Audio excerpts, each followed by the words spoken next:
Round Valley Reservoir is a very popular place for visitors. People can swim in the reservoir, and part of it even has sand like a beach. The Denville and Western has a line that runs near it, but the line's sole purpose isn't for Round Valley tourists. The line continues past the reservoir to a limestone mine. Every weekend from Memorial Day all the way to Labor Day, 4 trains a day leave Denville bound for Round Valley.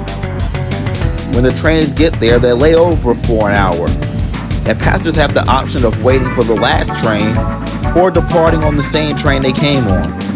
Engines are rotated each weekend. Early one Saturday morning, Dan found Mr. McCormack pacing up and down the platform, looking very annoyed indeed. "What's wrong, sir?"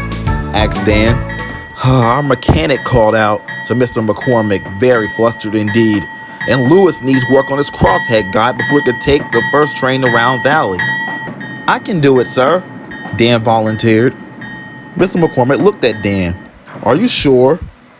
I'm sure," said Dan confidently. "I started out as a locomotive fireman. I know all about crosshead guides."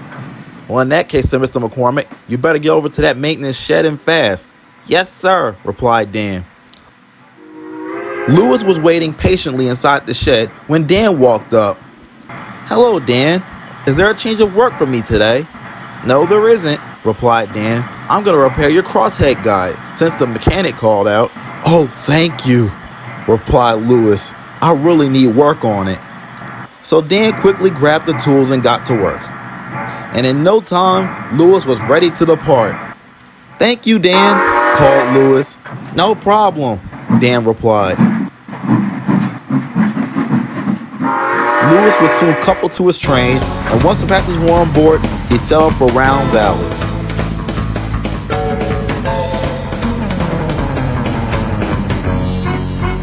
"This is going to be such a wonderful day," said Lewis to himself as he made his way along the line.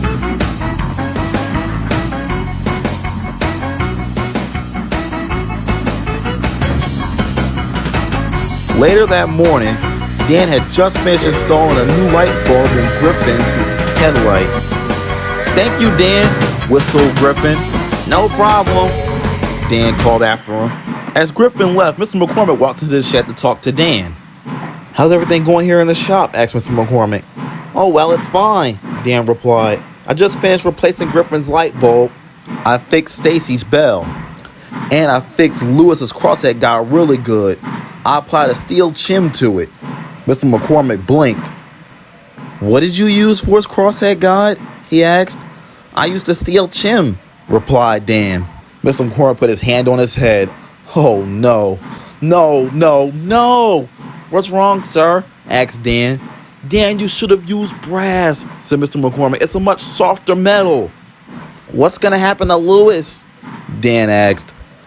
"I don't even want to mention it or think about it," said Mr. McCormack. "Let's just hope he makes it back safely." While all this was going on, Lewis, oblivious to what had happened, was waiting on the Y for his return journey.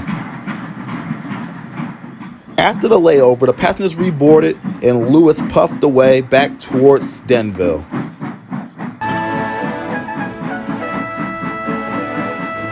However, soon, his right side began to feel a little awkward.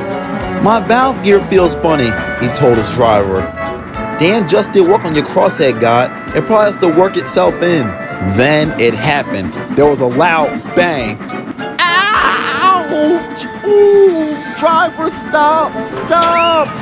Lewis was nearly in tears as his driver brought the train to a halt. They quickly hopped down to see what had happened. When they looked, they gasped. Lewis had literally pounded his right side to pieces. His valve gear was reduced to a bunch of twisted metal and splintered cast iron. The fireman took a closer look. "Well, here's why it happened. Dan must have used a steel shim." Lewis groaned, still in agony. The only 2 engines available to rescue him were Vincent and Dean. They coupled up to the stricken train and pulled it to Denville.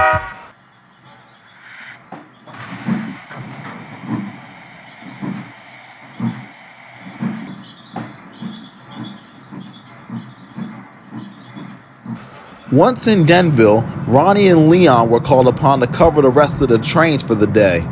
Dean went back to his shunting, and Vincent towed Lewis along the dual gauge line to Harmon Works.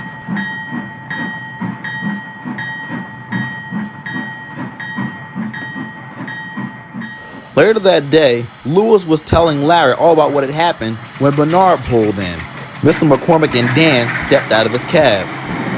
Dan walked up to Lewis. "Lewis, I'm sorry about what I did to your valve gear today." Lewis looked at Dan and looked away. "Come on, Lewis, don't be like that," said Larry. "Larry's right," said Mr. McCormick. "Dan made a mistake. We had a conversation and he decided to come all the way here just to apologize to you." Lewis still looked away. All he could think about was his damaged valve gear. Mr. McCormick then spoke again. "Lewis, you are a really useful engine, and you do great work, but you're not a perfect engine. You've made mistakes, haven't you?" Yes," said Lewis. "And I never stay mad at you, do I?" Mr. McCormick asked. "No," said Lewis.